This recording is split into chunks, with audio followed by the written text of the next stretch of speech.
Because 20 years ago, there's no way that Terence and I could do what we're doing with Yalabat. What did you think about, Singapore party climate? Like right now we are, pretty much one party. Yeah.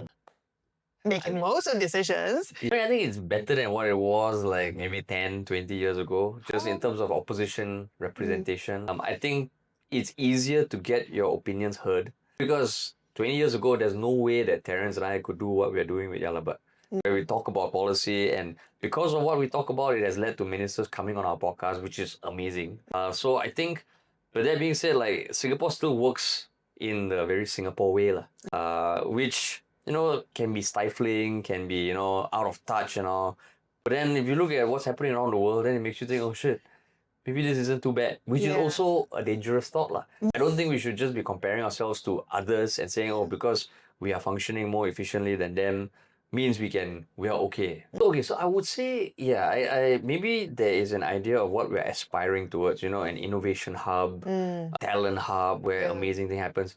But the reality is, it doesn't feel like we're heading in that direction. For example, we talk about innovation, we talk about spurring on businesses, we talk about, creating Singapore brands that can really travel the world. But how many Singapore brands have really gone, international and become well-known brands? But it feels like we are looking at what other people are doing and doing things better.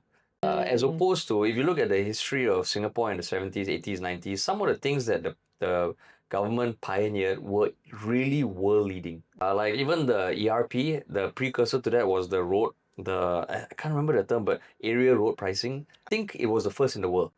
Land reclamation and making it a core focus in terms of expanding our land. It was all very oh my God, you can't imagine any other country doing this. I think right now, it doesn't feel like Singapore is capable of that kind of stuff.